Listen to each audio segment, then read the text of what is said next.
ಗುರುಭ್ಯೋ ನಮಃ.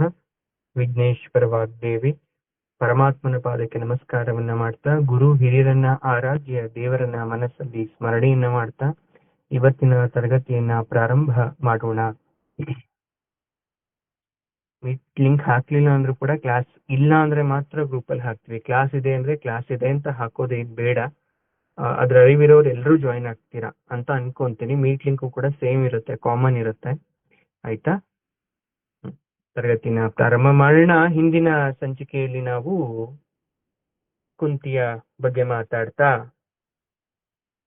ವಿದುರನ ಮಾತನ್ನ ಕೇಳಿಸ್ಕೊಂತ ಇದ್ಲು ಕುಂತಿ. ಸೊಸೆಯ ವಿಚಾರದಲ್ಲಿ, ದ್ರೌಪದಿಯ ವಿಚಾರದಲ್ಲಿ ಅವಳ ಮಾನ ಹರಣ ಮಾಡುವಂತಹ ಯತ್ನವನ್ನ ದುರುಳರು ಮಾಡಿದಾಗ ಏನೆಲ್ಲ ಆಯ್ತು ಅನ್ನೋ ಪ್ರಶ್ನೆಯನ್ನ ವಿದುರನ ಹತ್ರ ಕೇಳಿದಾಗ ವಿದುರನೇ ಕುಂತಿಗೆ ಮತ್ತೆ ಪ್ರಶ್ನೆಯನ್ನ ಕೇಳೋಗ್ತಾ ಇದ್ದಾನೆ. ಏನಂತ?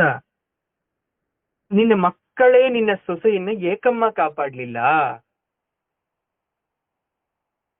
ಈ ಮಾತನ್ನ ಕೇಳಿಸ್ಕೊಂಡಂತಹ ಕುಂತಿಗೆ ಬರಸಿಡಿಲು ಬಡದೋ ತರ ಆಯ್ತು. ಯಾಕಂದ್ರೆ ನನ್ನ ಗಂಡನಾಗಿರ್ತಕ್ಕಂಥ ಪಾಂಡುರಾಜ ದೂರ್ವಾಸರ ವರವನ್ನು ಉಪಯೋಗಿಸಿ ಮಕ್ಕಳನ್ನ ಪಡಿ ಅಂತ ಹೇಳಿದಾಗ ಮೊದಲು ಯಮಧರ್ಮರಾಜನನ್ನ ನೆನಪು ಮಾಡಿ ಆಹ್ವಾನ ಮಾಡಿದ್ದು. ಇವಾಗ ನೆನ್ಪು ಮಾಡ್ಕೊಂಡ್ರೆ ಭಯ ಆಗತ್ತೆ, ನಗು ಕೂಡ ಬರುತ್ತೆ, ನನಗೆ ಅಚ್ಚರಿ ಕೂಡ ಆಗತ್ತೆ. ನರಕಾಧಿಪತಿ ಪಿತೃಲೋಕ ದೇವತೆಯನ್ನ ಆಹ್ವಾನ ಮಾಡಿದೆ. ಯಾಕೆ? ಮಹಾವಿಷ್ಣುನನ್ನ ನಾನು ಕರೀತಿದ್ದೆ. ಮಹಾವಿಷ್ಣುವಿನ ವರಪ್ರಸಾದದಿಂದ ಹುಟ್ಟಿದ್ರೆ ಇನ್ನೆಂತ ಮಗ ಹುಟ್ಟಬೋದಿತ್ತು.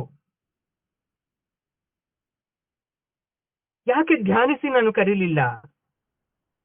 ಆ ಕ್ಷಣಕ್ಕೆ ನನಗೆ ಮಾಯೆ ಅನ್ನೋದು ಆವರಿಸ್ತಿತ್ತ, ಅಥವಾ ದೇವಕಿಗೆ ದೊರೆತಂತಹ ಭಾಗ್ಯ ನನಗೆ ಬರ್ದಿರ್ಲಿಲ್ವೇನೋ? ಆ ವಿಷ್ಣುವಿನ ಅಂಶದಿಂದ ಹುಟ್ಟಿರ್ತಕ್ಕಂಥ ಮಗುವನ್ನ ಯಾರು ಬೇಕೋ ಅವರು ಹಡಿಲಿಕ್ಕೆ ಆಗಲ್ವಲ್ಲ. ಯಮ ಅಂದ್ರೆ ನ್ಯಾಯಮೂರ್ತಿ, ಧರ್ಮವಂತ, ನಿಷ್ಠೂರಿ, ಪಕ್ಷಪಾತವಿಲ್ಲದವನು. ಅಷ್ಟೇ ನನ್ ನೆನ್ಪಲ್ಲಿದ್ದಾಗ ಅವನ ಜೊತೆ ಇರೋ ಪಾಶ, ಅವನ ಜೊತೆ ಇರುವಂತ ಸೈನಿಕರು, ಇದ್ಯಾವುದು ನನ್ನ ತಲೆಗೆ ಬರ್ಲೇ ಇಲ್ಲ. ವಾಸುದೇವ, ಹೋಗ್ಲಿ, ನನ್ನ ಮಗನಿಗೂ ಅವನಿಗೂ ಏನ್ ಹೋಲಿಕೆ ಇತ್ತು?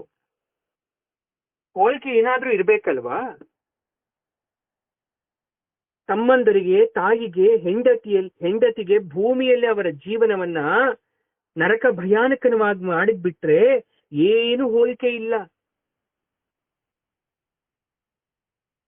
ಹೋಗ್ಲಿ, ನಾನು ಕೆಲವೊಂದ್ಸಲ ಅನ್ಸಿದ್ದು, ಭೀಮ ಏನಾದ್ರೂ ನನ್ನ ಜ್ಯೇಷ್ಠ ಪುತ್ರ ಆಗಿದ್ರೆ ಇಷ್ಟೆಲ್ಲ ನಡೀತಾ ಇರ್ಲಿಲ್ವೇನೋ.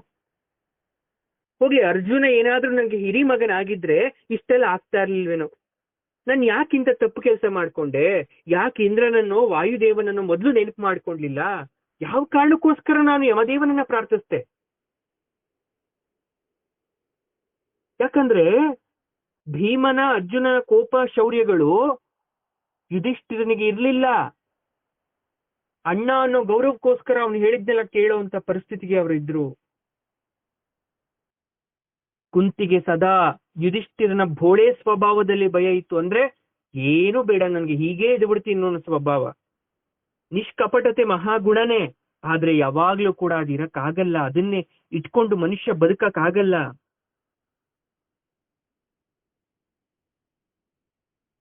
ಇವನು ಸದಾಕಾಲ ಶಾಂತಿ ಮಂತ್ರವನ್ನ ಪಠಿಸ್ತಾ ಅಷ್ಟು ಅವಮಾನಗಳಾದ್ರೂ ಕೂಡ ಸುಮ್ನೆ ಇದ್ನಲ್ಲ. ನಿಜವಾಗ್ಲೂ ಇವನು ಯಮನ ಮಗನ. ಯಮನ ಗುಣ ಇವನಿಗೆ ಎಲ್ಲಾದ್ರೂ ಒಂದು ಅಂಶ ಕೂಡ ಬಂದಿದ್ಯಾ ಅನ್ನೋ ಅನುಮಾನ ಕುಂತಿನ ಕಾಡ್ಲಿಕ್ಕೆ ಶುರುವಾಯಿತು. ಸೂರ್ಯನಿಗೆ ಛಾಯಾ ಅನ್ನೋ ನೆರಳಿನ ಹೆಸರಿನ ಪತ್ನಿಯಲ್ಲಿ ಶನಿದೇವ ಹುಟ್ಟಿದ್ರು. ಕ್ರೂರಿ, ತಾಮಸ ಸ್ವಭಾವ. ತಾಯಿ ಸ್ವಭಾವ ನೆರಳಿನ ಕತ್ತಲೆ ಸ್ವಭಾವ, ತಂದೆಯಾದ ಸೂರ್ಯ ಸ್ವಭಾವ ಅಲ್ಲ ಅಂತ ಕರೀತಾರೆ. ಹಾಗಾದ್ರೆ ಇವನಿಗೆ ಯಾರಿಂದ ಬಂತು? ತಾಯಿಯಿಂದ ಬಂತೋ, ತಂದೆಯಿಂದ ಬಂತೋ? ಕ್ಷತ್ರ ಧರ್ಮದಲ್ಲಿ ಧೈರ್ಯವಾದಂತಹ ಮಗ ಹುಟ್ಟಬೇಕೆ ಹೊರತು ಇಂಥ ಮಗ ಹುಟ್ಟಬಾರದು. ವಿದ್ಯಾಭ್ಯಾಸ ಆಗ್ಬೇಕಾದ್ರೆ ಶಾಂತ ರೀತಿಲಿದ್ದ, ಕಲಿಬೇಕಾದ್ರೆ ಉತ್ಸಾಹದಲ್ಲೇ ಇದ್ದ. ಕರುಣೆ, ಶಾಂತಿ ಪ್ರಿಯತೆ, ಶತ್ರುಗಳಲ್ಲಿ ಪ್ರೀತಿ, ದೈವ ಭಕ್ತಿ, ಹಿರಿಯರನ್ನ ಕಂಡ್ರೆ ಗೌರವ ಕೊಡೋದು, ಅಣ್ಣ ತಮ್ಮಂದಿರು ತಾಯಿ ಅಂದ್ರೆ ಪ್ರೀತಿ ತೋರ್ಸೋದು, ಪ್ರಜೆಗಳನ್ನ ವಾತ್ಸಲ್ಯದಿಂದ ನೋಡೋದು, ಧರ್ಮ ಬುದ್ಧಿ, ಇದೆಲ್ಲ ಒಳ್ಳೆ ಬುದ್ಧಿನೇ, ನಾನು ಇಲ್ಲ ಅಂತ ಹೇಳ್ತಾ ಇಲ್ಲ. ನನ್ನ ಮಗಂದು ಯಾರು ಹೇಳ್ತಾರೆ ಇದೆಲ್ಲ ಕೆಟ್ಟ ಗುಣ ಅಂತ? ಇಂಥವನು ಹೆಂಡತಿನ, ಮಕ್ಕಳನ್ನ, ಸೋದರರನ್ನ ಪಣಕ್ಕಿಟ್ಟು ಜೂಜಾಡ್ದ ಅಂದ್ರೆ ಹೇಗೆ ನಂಬೋದು? ಈ ಅವಿವೇಕದ ಬುದ್ಧಿ ಎಲ್ಲಿಂದ ಬಂತು? ನನ್ನ ಪ್ರಶ್ನೆ ಇಷ್ಟೇ. ಅದು ಅಧರ್ಮ ಅಲ್ವಾ? ಅನ್ಯಾಯ ಅಲ್ವಾ? ಅಸತ್ಯ ಅಲ್ವಾ? ಹೋಗ್ಲಿ, ಶಕುನಿ ಪ್ರಭಾವ ಆಗಿತ್ತ? ಜೂಜಿನ ಮೋಹ ಆಗಿ ಮಾಡಿಸ್ಬಿಡ್ತಾ? ಮನುಷ್ಯ ಯಾರ್ದೋ ಪ್ರಭಾವಕ್ಕೆ ಸಿಕ್ಕಿ ತಪ್ಪು ಮಾಡ್ತಾನೆ ಅಂತ ಅನ್ಕೊಳ್ಳೋಣ, ಆದ್ರೆ ಸ್ವಂತ ಬುದ್ಧಿ ಅನ್ನೋದು ಇರುತ್ತಲ್ಲ, ಅದೆಲ್ಲಿ ಹೋಯ್ತು? ಅರಣ್ಯವಾಸದುದ್ದಕ್ಕೂ ಇವನಿಗೂ ಭೀಮ ದ್ರೌಪದಿಗೂ ಜಗಳವೋ ಜಗಳ. ಇವನು ಸನ್ಯಾಸದ ಬಯಕೆ ಹೇಳೋದು, ವನವಾಸವೇ ಸುಖ ಅಂತ ಹೇಳೋದು, ಭೀಮ ದ್ರೌಪದಿಯರು ಕ್ಷಾತ್ರಾಗ್ನಿ ಉತ್ತೇಜಿಸಕ್ಕೆ ಕಷ್ಟಪಡೋದು. ಇಲ್ಲ, ನೀನ್ ರಾಜ, ನಾವು ರಾಜರ ಮಕ್ಕಳು, ರಾಜದಂತೆ ಬದುಕಬೇಕು ಅಂತ ಹೇಳೋದು. ಇದನ್ನೆಲ್ಲ ಕೇಳಿ ಕೇಳಿ ಕಣ್ಣೀರಿಡ್ತಾ ಇದ್ದೆ ವಾಸುದೇವ. ನೀನು ಸಂಧಾನಕ್ಕೆ ಅಂತ ಬಂದಾಗ ಅವನಿಗೊಂದು ಕತೆ ಎಳೆ ಮಕ್ಳಿಗೆ ಹೇಳೋ ತರ ಹೇಳ್ಕೊಟ್ಟೆ. ವಿದುಲೆ ಅಂತಕ್ಕಂಥ ನಿರ್ಭಾಗ್ಯ ಕ್ಷತ್ರಿಯ ಸ್ತ್ರೀಯ ಕಥೆಯನ್ನ ಹೇಳ್ದೆ. ಆದ್ರೂ ಏನ್ ಪ್ರಯೋಜನ ಆಯ್ತು? ಈ ಶರೀರದಲ್ಲಿ ಮಾಂಸ ಇರಬೇಕು, ಮೂಳೆ ಇರಬೇಕು. ಎಷ್ಟು ಒಳ್ಳೆ ಮಾತು ಹೇಳ್ಕೊಟ್ಟೆ ನೀನು. ಶರೀರದಲ್ಲಿ ಮಾಂಸದ ಜೊತೆಗೆ ಮೂಳೆ ಕೂಡ ಇರಬೇಕು ಯುಧಿಷ್ಠಿರ. ಆದ್ರೆ ಕೃಷ್ಣ ಅವನ್ಗೆ ಅರ್ಥ ಆಯ್ತಾ? ಯುಧಿಷ್ಠಿರನನ್ನ ಮಾಂಸವಿದ್ದಂತೆ, ಭೀಮನನ್ನ ಮೂಳೆ, ಅರ್ಜುನನನ್ನ ರಕ್ತ, ಮಾದ್ರಿ ಪುತ್ರರು ತಾಯಿ ಸತ್ತ ಮೇಲೆ ನನ್ನ ಮಕ್ಕಳೇ ಆಗ್ಲಿ, ನನ್ನ ಮೇಧಸ್ಸು ಚರ್ಮದಂತೆ ಆಗಿ ಬೆಳೆದವರು. ವಿದುರನು ನೀನು ನನ್ನ ಮೆದುಳಿನ ಬುದ್ಧಿಯ ಸ್ಥಾನದಲ್ಲಿರ್ತೀಯ ಅಂತ ನಂಬಿ ಬದುಕ್ತವಳು ನಾನು. ಇಲ್ಲ ಅಂದಿದ್ರೆ ನಾನು ಯಾವತ್ತೂ ಉಚ್ಚಿಗೆ ಹಾಕ್ಬಿಡ್ತಿದ್ದೆ. ಯುಧಿಷ್ಠಿರ ಯಾವುದೋ ಮಠಕ್ಕೆ ಸನ್ಯಾಸಿ ಆಗಕ್ಕೆ ಯೋಗ್ಯನಾಗಿದ್ದ. ಅವನ್ಗೆ ಆಡಳಿತ ಎಲ್ಲಿ ಬರ್ತಿತ್ತು? ಯಾಕಂದ್ರೆ ಆಡಳಿತ ಇಟ್ಕೊಂಡವನು ಬಿಗಿ ಇರಬೇಕು, ನಿಯಮ ಇರಬೇಕು, ಕಠಿಣವಾಗಿರ್ಬೇಕು. ತಲೆಗೆ ಯಾವ ಗ್ರಹಚಾರ ಹೊಕ್ಕಿತೋ, ಕಲಿ ಬಾಧೆನೋ ಗೊತ್ತಾಗ್ಲಿಲ್ಲ. ನನ್ನ ಹಡೆದ ಹೊಟ್ಟೆಯ ಭಾಗ್ಯ ನೋಡು, ಎಂಥ ತಾಯಿ ನೋಡು ನಾನು. ಚೊಚ್ಚಲ ಮಗ ಕರ್ಣ ದುಷ್ಟ ಆಗ್ಬೇಕಾ? ನನ್ನ ಜ್ಯೇಷ್ಠ ಪುತ್ರ ಲೋಕನ ಅವನ ತಪ್ಪಿಗೆಲ್ಲ ನಾನೇ ಕಾರಣ ಅಂತ ಹೇಳ್ಬೇಕಾ? ಹೋಗ್ಲಿ, ಎರಡನೇ ಮಗ ಯುಧಿಷ್ಠಿರ ಕ್ಷಾತ್ರ ದ್ವೇಷಿಯಾಗಿ ಹುಟ್ಟಿ ಬರ್ಬೇಕಾ? ಎಂಥ ತಾಯಿ ನಾನು. ಭೀಮ ಮಗ ಅಂದ್ರೆ ಅವನು ರೂಪ, ಗುಣ, ಬಲ ಎಲ್ಲದರಲ್ಲೂ ತಂದೆಗೆ ಸರಿಯಾದ ಗಂಡು ಮಗ. ಅವನಲ್ಲಿ ಸುಗುಣ ಕಡಿಮೆ ಇದ್ರೂ ಕೂಡ ಕಷ್ಟಪಡೋರ್ಗಾಗಿ ಕರುಣೆ ತೋರಿಸ್ತಾ ಇದ್ದ. ಸಮಯ ಮೀರಿದ ತತ್ಕಾಲ ಬುದ್ಧಿ ತೋರಿಸ್ತಾ ಇದ್ದ. ಮಾತೃ ಪ್ರೇಮ ಇತ್ತು, ಸಹನೆ ಇತ್ತು. ದ್ರೌಪದಿಯನ್ನ ಕಾಪಾಡ್ತಕ್ಕಂಥ ಆತ್ಮವಿಶ್ವಾಸ ಇತ್ತು. ಭೀಮ ಅಂದ್ರೆ ಉದ್ದಂಡ, ದುಷ್ಟ, ಭಯಂಕರ ಅನ್ನೋರ್ಗೆ ಅವನು ಒಳ್ಳೆತನ ಕಾಣಿಸಲ್ಲ. ಯುಧಿಷ್ಠಿರನ ಜೂಜಾಡಿದ ಕೈಗಳನ್ನ ಅಲ್ಲೇ ಸುಟ್ಟಾಕ್ತೀನಿ ಅಂತ ಅವನ ಮಾತಲ್ಲಿ ಬಂದಿದ್ರು ಕೂಡ ಅದನ್ನ ಸಹಿಸ್ಕೊಂಡು ಕೋಪವನ್ನ ನುಂಗದ. ಯಾಕಂದ್ರೆ ಅಣ್ಣ ಅನ್ನೋ ಸ್ಥಾನಕ್ಕೋಸ್ಕರ. ಇಲ್ಲ ಅಂದಿದ್ರೆ ಯುಧಿಷ್ಠಿರನಿಗೂ ಶಿಕ್ಷೆ ಕೊಡಬೇಕು ಅನ್ನೋದು ಅವನ ಮನಸ್ಸಲ್ಲಿ ಬಂದಿತ್ತು. ಅಥವಾ ಯುಧಿಷ್ಠಿರನನ್ನ ಅವ್ರು ಬಿಡ್ತಾ ಇದ್ರ? ಭೀಮ ಇಲ್ಲ ಅಂದಿದ್ರೆ. ಮೊದಲನೇ ಸಲ ಅಜ್ಞಾತವಾಸಕ್ಕೆ ಹೋದಾಗ ಎಷ್ಟೆಲ್ಲ ಸಹಾಯ ಮಾಡ್ದ ಭೀಮ. ಹಿಡಿಂಬನನ್ನ ಕೊಲ್ದೇ ಇದ್ದಿದ್ರೆ ನಮ್ ಕತೆ ಏನಾಗ್ತಾ ಇತ್ತು? ಬಕಾಸುರನನ್ನ ಮುಗಿಸ್ತೆ ಹೋಗಿದ್ರೆ ನಮ್ ಕತೆ ಏನಾಗ್ತಾ ಇತ್ತು? ಹೊಟ್ಟೆ ಬಾಕ ಅಂತ ಕರೆದ್ರಲ್ಲ, ಯಾರಾದ್ರೂ ಅನ್ನ ಕೂಟ ಹಾಕಿದ್ರ ಅವನಿಗೆ? ಯಾಕಂದ್ರೆ ಈಶ್ವರ ಎಲ್ರ ಹೊಟ್ಟೆ ಒಂದೇ ತರ ಮಾಡಿರಲ್ಲ, ನೆನ್ಪಿಟ್ಕೊಳ್ಳಿ. ಕೆಲವೊಬ್ರು ಜಾಸ್ತಿ ತಿಂತಾರೆ, ಕೆಲವೊಬ್ರು ಕಡಿಮೆ ತಿಂತಾರೆ. ಜಾಸ್ತಿ ತಿನ್ನುವವರನ್ನ ನೋಡಿ ಹೊಟ್ಟೆ ಬಾಕು ಅಂದ್ರೆ ಅದು ಕರುಬಿದ ಹಾಗೆ. ಗೇಣುದ್ದ ಹೊಟ್ಟೆನೇ ಇರ್ಬೋದು, ಆದ್ರೆ ಈಶ್ವರ ಅದ್ರಲ್ಲೂ ಕೂಡ ವ್ಯತ್ಯಾಸವನ್ನ ಮಾಡಿರ್ತಾನೆ. ಕುರುಡನ 100 ಮಕ್ಕಳನ್ನ ಒಬ್ಬನೇ ಕೊಂದ. ಈ ಉಪಕಾರಕ್ಕೆ ಅವನು ಪಟ್ಟ ಕಟ್ಟಬೇಕಿತ್ತು ಕೃಷ್ಣ. ನನ್ಗೆ ಯುಧಿಷ್ಠಿರನ್ನು ನೋಡಿದ್ರೆ ಕನಿಕರ ಬರ್ತಿತ್ತು ಒಂದೊಂದ್ಸಲ, ಹಾಗೆ ಕೋಪ ಕೂಡ ಬರ್ತಾ ಇತ್ತು. ಎತ್ತ ತಾಯಿಗೆ ಕೋಪ ಬರ್ಬೇಕಾದ್ರೆ ಇನ್ನು ಅವನ ತಮ್ಮಂದ್ರಿಗೆ ಹೇಗಾಗಿರ್ಬೇಕು? ಭೀಮನಿಗೆ ಸರಿಯಾದ ತಮ್ಮ ನನ್ನ ಮಗ ಅರ್ಜುನ. ನಯ, ನಾಜೂಕು, ಚುರುಕು ಬುದ್ಧಿ, ಗುರುಭಕ್ತಿ, ಮಿತಭಾಷಣ, ದೂರದೃಷ್ಟಿತ್ವ, ಶಾಂತ ಸ್ವಭಾವದವನು, ದುಡುಕಿಲ್ಲದವನು, ಮಿತಾಹಾರ, ನಿದ್ರಾಜಯ, ಇಂದ್ರಿಯ ಜಯ, ಸಾಹಸ ವೃತ್ತಿ, ಛಲ, ದೈವಭಕ್ತಿ, ಮಾತೃಭಕ್ತಿ, ದೇಶ ಪ್ರೇಮ, ಶಾಸ್ತ್ರ ಗೌರವ, ವಿದ್ಯಾಪರಿಣಿತ. ಇನ್ನು ಎಷ್ಟು ಹೊಗಳ್ಬೇಕು ಅರ್ಜುನನ್ ಬಗ್ಗೆ. ರೂಪದ ಮಾತು ನಾನು ಆಡಲ್ಲ, ನನ್ನ ಮಗ ಸುಂದರವಾಗಿದ್ದಾನೆ ಅಂತ ಹೇಳಲ್ಲ.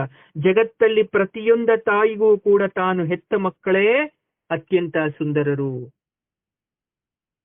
ಅವನಿಗೆ ಪಾಂಡುವಿನ ರೂಪ, ಅವರ ಅಪ್ಪನ ರೂಪ ಒಂದು ಪರಾಕ್ರಮ ಅಂತ ಜನ ಕರೀತಾ ಇದ್ರು.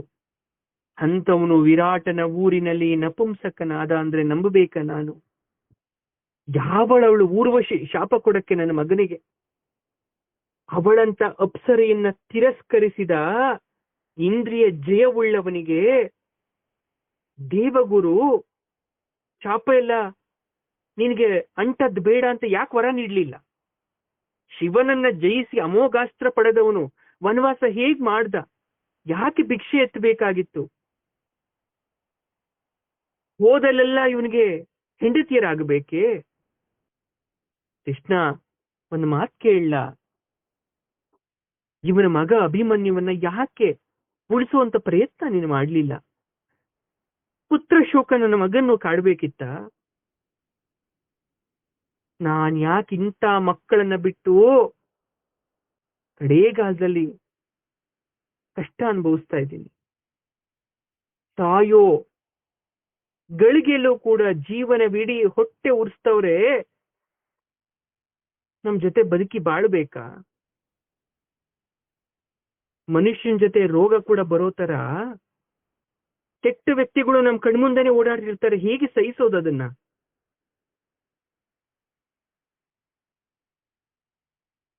ಗಾಂಧಾರಿಯ ಮಕ್ಕಳು ನನ್ನ ಹೊಟ್ಟೆಯಲ್ಲಿ ಹುಟ್ಟಿದ್ರು ಕೂಡ ನನಗೂ ಮಕ್ಕಳಂತೇನೆ. ನಾನು ಮಾದ್ರಿಗೆ ಮಾತು ಕೊಟ್ಟಿದ್ದೆ, ನನ್ನ ಮಕ್ಕಳಿಗಿಂತ ಹೆಚ್ಚಾಗಿ ನಿನ್ನ ಮಕ್ಕಳು ನೋಡ್ಕೊಳ್ತೇನೆ ಅಂತ. ನನ್ನ ಮಗ ಕೂಡ ಹಾಗೇ ನೋಡ್ಕೊಂಡ. ರೂಪ, ವಿದ್ಯೆ, ಶಸ್ತ್ರ, ಶಾಸ್ತ್ರ, ಸಂಪನ್ನತೆಗಳಲ್ಲಿ ಅವ್ರೇನ್ ಕಡಿಮೆ ಇರ್ಲಿಲ್ಲ. ಎಷ್ಟು ದಿಗ್ವಿಜಯ ಯಾತ್ರೆ ಮಾಡಿ ಸಂಪತ್ತನ್ನ ತಂದಿದ್ರು. ಅರ್ಜುನನಿಗಿಂತ ಹೆಚ್ಚು ಮಿತಭಾಷಿಗಳು, ಎಷ್ಟು ಬೇಕೋ ಅಷ್ಟೇ ಮಾತಾಡ್ತಿದ್ರು ಅವಶ್ಯಕತೆಗೆ ತಕ್ಕಂತೆ. ಯಾವತ್ತೂ ಹೆಚ್ಚು ಮಾತಾಡ್ದವರಲ್ಲ. ಸಹದೇವ, ನಕುಲ ಇಬ್ರು ಕೂಡ ಒಬ್ಬರನ್ನೊಬ್ಬರನ್ನ ಕಂಡಿಡಿಯಕ್ಕೆ ಆಗ್ತಿರ್ಲಿಲ್ವಂತೆ ಕುಂತಿಗೆ. ಇದ್ರಲ್ಲಿ ನಿಜವಾಗ್ಲೂ ಸಹದೇವ ಯಾರು, ನಕುಲ ಯಾರು ಅಂತ. ಇವ್ರನ್ನೆಲ್ಲ ಒಟ್ಟಿಗೆ ವನವಾಸ ಮಾಡಿಸಿ, ಅಜ್ಞಾತವಾಸ ಮಾಡಿಸಿ, ಬೆಂಕಿಯಲ್ಲಿ ಕಾಯಿಸಿ, ನೀರಲ್ಲಿ ಅದ್ದಿ, ಆಕಾಶಕ್ಕೆ ಎಸ್ತು, ಪಾತಾಳಕ್ಕೆ ಇಳಿಸಿ ಕಷ್ಟಪಡಿಸ್ತಲ್ಲ ವಿಧಿಗೆ ಕಣ್ಣನ್ನೋದೇ ಇಲ್ವಾ? ನನಗೊಂದು ಹೆಣ್ಣು ಹುಟ್ಲಿಲ್ವಲ್ಲ ಅನ್ನೋ ಕೊರಗಿತ್ತು ಮನ್ಸಲ್ಲಿ. ಆ ಕೊರತೆ ತೀರಿಸ್ತವಳು ದ್ರೌಪದಿ, ದೃಪದನ ಮಗಳು. ಯಾವತ್ತೂ ನನ್ನ ರಾಜನ ಮಗಳು ಅಂತ ಬೀಗ್ಲಿಲ್ಲ, ಅಗ್ನಿಪುತ್ರಿ ಅಂತ ಜಂಬ ಪಡಲಿಲ್ಲ. ಸಾಮಾನ್ಯ ಸ್ತ್ರೀಯಂತೆ ನಮ್ಮ ಜೊತೆ ಇದ್ಲು, ನಾನಾ ಕಷ್ಟಗಳನ್ನ ಸಹಿಸಿದ್ಲು. ಅಮ್ಮ ದ್ರೌಪದಿ, ನನಗಾಗಿ ಚಂದನವನ್ನ ಅರೆದು ನಿನ್ನ ಕೈಗಳು ಜಿಡ್ಗಟ್ಟಿರ್ಬೇಕಲ್ವಾ ಅಮ್ಮ? ನನ್ಗೆ ಬಿಸಿಲಿನ ಬೇಗೆ ತಾಳಕ್ಕಾಗ್ತಾ ಇಲ್ಲ. ಸೇವಕರಿದ್ದಿದ್ರೆ ಅವ್ರು ಮಾಡ್ಬೇಕಿತ್ತು ಇದನ್ನ, ಆದ್ರೆ ನೀನ್ ಗಂಧ ತೇಯ್ತಾ ಇದ್ಯಾ, ತಾಯಿ ತರ ನಾನು ನೋಡ್ಕೊಂತಾ ಇದ್ಯಾ ಅಂತ ನಾನು ಹೇಳಿದ್ರೆ ಅವಳು ಅತಿ ವಿನಯದಿಂದ ನನ್ನ ಸೇವೆ ಮಾಡ್ತಾ ಇದ್ಲು. ನನ್ನನ್ನ, ನನ್ನ ಮಕ್ಕಳನ್ನ ಕ್ಷಮಿಸು ತಾಯಿ, ನಿನ್ನ ತ್ಯಾಗದ ಮುಂದೆ ನಂದೇನು ಇಲ್ಲ ಅಂತ ಕೈ ಮುಗಿದು ಕೇಳ್ಕೊಬಿಡ್ತೀನಿ ಅವಳನ್ನ. ದ್ರೌಪದಿ ನನ್ನ ಮನೆಗೆ ಸೊಸೆಯಾಗಿ ಬಂದಾಗಿಂದ ಒಂದು ವಿಷಯವನ್ನ ಗಮನಿಸಿದ್ದೆ ನಾನು. ಏನು ಅರಿಯದ ಹುಡುಗಿಯಂತೆ ಪ್ರಾಯದ ಸ್ವಾಭಾವಿಕ ಚಾಪಲ್ಯದಂತೆ ಹುಡುಗಾಟಿಕೆಯ ಬುದ್ಧಿಯನ್ನು ಯಾವತ್ತೂ ತೋರಿಸ್ಲೇ ಇಲ್ಲ ಅವಳು. ಒಂದು ಅನುಭವಸ್ಥ ಸಂಸಾರ ಮಾಡೋ ಗೃಹಿಣಿ ತರ ಹೊಕ್ಕ ಮನೆಯ ಎಲ್ಲರ ಸ್ವಭಾವ ನಡತೆಗಳನ್ನ ತಿಳ್ಕೊಂಡು ತಾಯಿ ತರ ನಡ್ಕೊಳಕ್ ಪ್ರಾರಂಭ ಮಾಡ್ಬಿಟ್ಲು. ನಂಬ್ತೀಯ ಕೃಷ್ಣ, ಬಾಲ್ಯದಲ್ಲಿ ತಾಯಿ ಪ್ರೀತಿ ಕಳ್ಕೊಂಡವಳು ನಾನು. ಅವಳ ನೆನಪು ಆಗ್ದಂಗೆ ನನ್ನನ್ನ ನೋಡ್ಕೊಂಡವಳು ದ್ರೌಪದಿ. ನಾನ್ ತಾಯಿಯಾಗಿ ಮಕ್ಕಳನ್ನ ಹಡೆದ ಮೇಲೆ ನನ್ಗೆ ಆ ಭ್ರಾಂತಿನೇ ಹೋಗ್ಬಿಟ್ಟಿತ್ತು. ಮತ್ತೆ ತಾಯಿ ನೆನಪು ಮಾಡಿದ್ದು ದ್ರೌಪದಿ. ದೀಪಗಳನ್ನ ಮಂದವಾಗಿಟ್ಟು, ಹಾಸಿಗೆ ಸರಿಪಡಿಸಿ, ಕೊಠಣಿಯನ್ನ ಓರಣ ಮಾಡಿಟ್ಟು, ಎಲ್ಲ ಪರೀಕ್ಷೆ ಮಾಡಿ, ಅಮ್ಮ ನೀವು ಮಲ್ಕೊಡಿ ಅಂತ ನನ್ನ ಕೈ ಹಿಡ್ಕೊಂಡು ನಡ್ಕೊಂಡು ಹೋಗಿ ಹಾಸಿಗೆ ಮೇಲೆ ಮಲಗಿಸಿ ಹೊದಿಕೆ ಒದಿಸ್ತಾ ಇದ್ಲು. ಅವಳೇ ನನ್ಗೆ ಊಟ ಬಡಿಸ್ತಾ ಇದ್ಲು. ನನಗ್ ಗಂಧ ತೇದು ಎದೆಗೆ ಹಚ್ತಾ ಇದ್ಲು. ಮಡಿ ವಸ್ತ್ರಗಳನ್ನ ಅವಳೇ ತೆಗೆದಿಡ್ತಾ ಇದ್ಲು. ನನ್ನ ಸ್ಥಾನಕ್ಕೆ ಅಣಿ ಮಾಡ್ತಾ ಇದ್ಲು. ನನ್ ಮಕ್ಕಳು ನನ್ ಮಾತಾಡ್ಸಕ್ ಬಂದಾಗ ಈಗ ವಿಶ್ರಾಂತಿ ಬೇಕು, ಮಾತಾಡ್ಸ್ಬೇಡಿ ಅಂತ ಮಕ್ಕಳನ್ನ ದೂರ ಕಳಿಸ್ತಾ ಇದ್ಲು. ತಾಯಿ ಇಲ್ಲದ ಹುಡುಗಿ, ಅಗ್ನಿಯ ಮಗಳು. ನನಗೂ ಅವಳಿಗೆ ಇಬ್ರಿಗೂ ತಾಯಿ ಪ್ರೀತಿ ಸಿಗ್ಲೇ ಇಲ್ಲ. ಆದ್ರೆ ಅವಳು ನನಗೆ ತಾಯಿ ಆದ್ಲು. ನಾನ್ ಬಿಡು, ಭೀಷ್ಮ, ದ್ರೋಣ, ಕೃಪಾಚಾರ್ಯರ ಮನಸ್ಸನ್ನ ಗೆದ್ದಂತಹ ಹುಡುಗಿ ಅವಳು. ಈ ಗುಣ ಧೃತರಾಷ್ಟ್ರನಿಗೆ ಮತ್ಸರ ಆಗದೆ ಇದ್ದಿದ್ರೆ ಸಾಕಾಗಿತ್ತು. ಇಂತಹವಳಲ್ಲಿ ಭೀಷ್ಮ ಅವತ್ತು ಆ ಕಷ್ಟ ಬಂದಾಗ ಯಾಕೆ ಸಹಾಯ ಮಾಡ್ಲಿಲ್ಲ? ಅರ್ಥನೇ ಆಗೋದಿಲ್ಲ ವಾಸುದೇವ. ಏನು ಪವಾಡ ಮಾಡ್ದೋ ನಿನ್ ಗೊತ್ತೇ ಆಗ್ಲಿಲ್ಲ, ಕಣ್ಣಲ್ಲಿ ನೋಡ್ಲೇ ಇಲ್ಲ. ಸೊಸೆಗೆ ಅಕ್ಷಯ ವಸ್ತ್ರವನ್ನಿತ್ತಂತೆ, ನೋಡ್ದವ್ರು ಹೇಳಿದ್ರು, ಎಲ್ಲಾ ಕಣ್ಮುಚ್ಕೊಂಡಿದ್ರಂತೆ. ಕೃಷ್ಣ ಕಣ್ಮುಚ್ಚಲಿಲ್ಲ. ಕತ್ತಲೆಯ ಸೀರೆಯನ್ನ ಲೋಕಕ್ಕೆ ವಾಸುದೇವ ಉಡಿಸ್ತಾ, ಅದ್ ಇವಳಿಗೆ ಸೀರೆ ಆಯ್ತು. ಅವಳ ಮಾನವನ್ನ ನೀ ರಕ್ಷಣೆ ಮಾಡಿದೆ. ನಾನು ಕಾಡಲ್ಲಿರ್ಬೇಕಾದ್ರೆ ನಾನು ನನ್ನ ಗಂಡ ಯಾರು ಬಂದು ನನ್ನನ್ನ ವಿಚಾರಿಸಿದ್ರು, ಯಾರು ನಮ್ಮ ಯೋಗಕ್ಷೇಮಗಳನ್ನ ನೋಡ್ಕೊಂಡ್ರು. ಎರಡ ಆಪತ್ತು. ಹೊರಗಿನ ಮನೆಯಿಂದ ಪಾರುಗಣಿಸಿದ ಕರುಣಿ ಯಾರು? ದ್ರೌಪದಿಯ ಪರಿಭವಕ್ಕೆ ಕರಗಿ ಕರುಣೆಯಿಂದ ಕಾಯ್ದವರಾರು? ವನದಲ್ಲಿ ದೂರ್ವಾಸರ ಕ್ರೋಧಾಗ್ನಿಯಿಂದ ಸಂರಕ್ಷಿತ ಚತುರನಾರು? ಕೃಷ್ಣ, ನಿನ್ನ ಕೃಪೆ ಇಲ್ಲದೆ ನಾವಿಲ್ಲ. ಎಂತಹ ಚಾತುರ್ಯ! ದೂರ್ವಾಸ ಮುನಿಯ 10,000 ಶಿಷ್ಯರಿಗೆ ನನ್ನ ಮಕ್ಕಳು ತೃಪ್ತಿ ಪಡಿಸುವ ಸ್ಥಿತಿಯಲ್ಲಿದ್ರ, ಹೋಗ್ಲಿ ಆ ಮುನಿಗಾದ್ರೂ ಸ್ವಲ್ಪನಾದ್ರೂ ಜ್ಞಾನ ಬೇಡವಾ? ಯಾವ ಪರಿಸ್ಥಿತಿಯಲ್ಲಿ ನಮ್ಗೆಲ್ಲ ಊಟ ಹಾಕ್ತಾರೆ ಅಂತ ಸಂಕೋಚ ಬೇಡವಾ? ಬೇರೆಯವ್ರ ಕಷ್ಟ ಅರ್ಥ ಮಾಡ್ಕೊಳೋ ಮನಸ್ಥಿತಿ ಇರ್ಲಿಲ್ವಾ? ನಿಮ್ಮನ್ಗೆಲ್ಲ ಆಶೀರ್ವಾದ ಮಾಡಾಯ್ತು, ನಾನೆಲ್ಲೋ ಬೇರೆ ಕಡೆ ಹೋಗಿ ಊಟ ಮಾಡ್ತೀನಿ ಅಂತ ಹೋಗ್ಬೋದಿತ್ತಲ್ಲ. ಸರಿ, ಹೋಗೋದು ಹೋದ, ರಾತ್ರಿ ಹೊತ್ತು ಹೋಗ್ಬೇಕಾ? ಯಾಕಂದ್ರೆ ರಾತ್ರಿ ಹೊತ್ತು ಅಕ್ಷಯ ಪಾತ್ರೆ ಬರದಾಗಿರುತ್ತೆ. ಸೂರ್ಯ ಅಸ್ತದ ಒಳಗೆ ಮಾತ್ರ ಆಹಾರವನ್ನು ಉತ್ಪಾದನೆ ಮಾಡಬಹುದಿತ್ತು. ಒಂದು ಸಲ ಸೂರ್ಯ ಮುಳುಗಿದ ಮೇಲೆ ಅದರಲ್ಲಿ ಆಹಾರ ಉತ್ಪಾದನೆ ಆಗ್ತಾ ಇರಲಿಲ್ಲ. ಸೂರ್ಯ ಕೊಟ್ಟಂತಹ ಅಕ್ಷಯ ಪಾತ್ರೆಯಲ್ಲಿ. ಇದನ್ನೆಲ್ಲ ದುರ್ಯೋಧನ ಹೇಳಿ ಕಳಿಸಿದ್ದ. ನೀನಾಗಿ ಬಾರ್ದಿದ್ರೆ ನನ್ನ ಮಕ್ಕಳು ಅವರ ಕೋಪಕ್ಕೆ ಸಿಲುಕಿ ಉರ್ದು ಬೂದಿ ಆಗೋಗ್ತಿದ್ರು. ಕೃಷ್ಣ, ನೀನೇ ನಮ್ಮ ನಿಜವಾದ ಆಪತ್ ಬಾಂಧವ. ಎಂತೆಂತ ಆಪತ್ತುಗಳು! ಈ ನನ್ನ ಮಕ್ಕಳು ಸಾಯ್ಲಿ, ಮರಳಿ ಬಾರದಿರ್ಲಿ, ವನವಾಸ ವಿಧಿಸಿರ್ಬೇಕು ಅಂತ ಕಷ್ಟಗಳನ್ನ ಹಾಳು ಶಕುನಿ ಯೋಜನೆ ಮಾಡಿದ್ದ. ಯಾವ ಲೆಕ್ಕ ಶಕುನಿ ನಿನಗೆ? ಶಕಟ, ಬಕ, ಅಘ, ವತ್ಸ, ತೃಣಾವರ್ತ ಇವ್ರನ್ನೆಲ್ಲ ಕೊಂದವನಿಗೆ ಇವರೆಲ್ಲ ಯಾವ ಲೆಕ್ಕ? ನೀನ್ ತುಂಬಾ ಕರುಣೆ ತೋರಿಸಿದ್ಯ. ಈ ನೀಚನಿಗೆ ಅವತ್ತೇ ನೀನ್ ಶಿಕ್ಷೆ ಕೊಡ್ಬೇಕಿತ್ತು. ಅವನೊಬ್ಬನ್ನ ಮುಗಿಸ್ಬಿಟ್ಟಿದ್ರೆ ಇದೆಲ್ಲ ಆಗ್ತಾನೆ ಇರ್ಲಿಲ್ವೇನೋ. ಅಥವಾ ಸಮಯ ಬಂದಿಲ್ಲ ಅಂತ ಕಾಯ್ತಾ ಇದ್ದೀನು ಯುಗ ಪುರುಷ ನೀನು? ಭೀಮನನ್ನ ಅಜಗರ ತಿಂದು ಮುಗಿಸ್ಬಿಟ್ಟಿದ್ರೆ ಆ ಸರೋವರದಲ್ಲಿ, ನನ್ನ ಮಕ್ಕಳೆಲ್ಲ ಸತ್ತು ಹೋಗಿದ್ರೆ ಏನ್ ಮಾಡ್ಬೇಕಿತ್ತು? ಹಿಂದೆ ರಾವಣ ಅಪಹರಿಸ್ಕೊಂಡು ಹೋದ್ನಲ್ಲ ಸೀತೆಯನ್ನ, ರಾಮಾಯಣ ಅಲ್ಲಿಗೆ ನಿಂತು ಬಿಟ್ಟಿದ್ರೆ ಕಾಪಾಡದಂತ ಚರಿತ್ರೆ, ಯುದ್ಧದ ಚರಿತ್ರೆ, ಕಪಿ ಸೈನ್ಯದ ಶಕ್ತಿ ಪರಾಕ್ರಮ ಯಾರಿಗಾದ್ರೂ ತಿಳಿತಿತ್ತ? ಹಾಗೆ ಇದೂನು.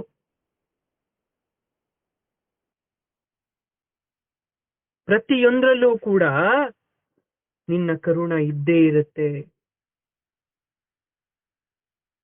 ನಿನ್ನ ಲೀಲೆಯ ಮಿತಿಗಳು, ಅದನ್ನರಿಯುವವರಲ್ಲಿ ನಮ್ಮ ಮಿತಿಗಳಿಲ್ಲ.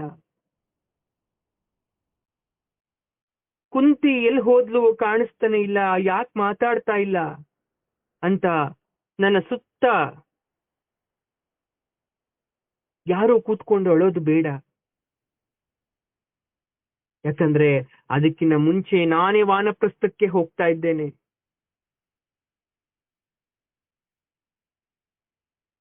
ನನ್ನ ಸಮಯ ಮುಗ್ದೋಯ್ತು ಕೃಷ್ಣ.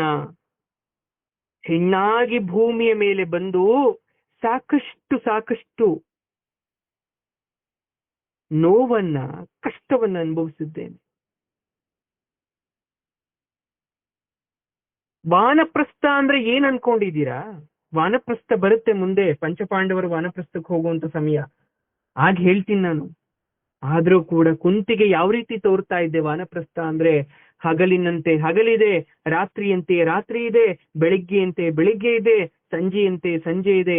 ನಿರಂತರ ಪಯಣದಲ್ಲಿ ಪ್ರಾತಸ್ಮರಣೀಯ. ವಾರ ಆಗ್ಬೋದು, ತಿಥಿ ಆಗ್ಬೋದು, ವರ್ಷಗಳಾಗ್ಬೋದು, ಮಾಸ ಆಗ್ಬೋದು, ಎಷ್ಟು ಕಾಲ ಆಗುತ್ತೋ ಗೊತ್ತಿಲ್ಲ. ಆ ವಾನಪ್ರಸ್ಥ ಅಂತಕ್ಕಂಥದ್ದು ಮನುಷ್ಯನ ಅಂತಿಮ ಕೊನೆ ಗಳಿಗೆ ಅನ್ನೋದು ಸಾಕ್ತಾ ಇರುತ್ತೆ.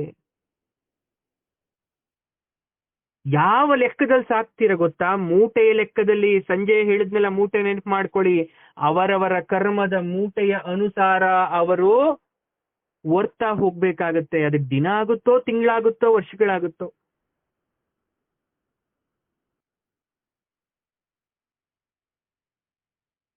ಏನ್ ಮಾಡ್ಲಿ ಕೃಷ್ಣ? ಭೀಷ್ಮನಿಗೂ ದುರ್ಯೋಧನನಿಗೂ ಎಷ್ಟು ಅಂತರ!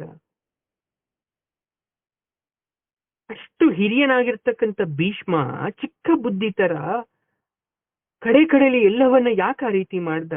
ವ್ಯಾಸರ ಅಪ್ಪಣೆಗಳನ್ನೇ ಜಾರಿ ಮಾಡ್ಲಿಲ್ವಲ್ಲ, ಹೇಗ್ ಬೇಕೋ ಹಾಗೆ ನಡ್ಕೊಂಡಲ್ಲ. ವಿದುರನನ್ನ ಜಾತಿ ನಿಂದನೆ ಮಾಡಿದ್ರು.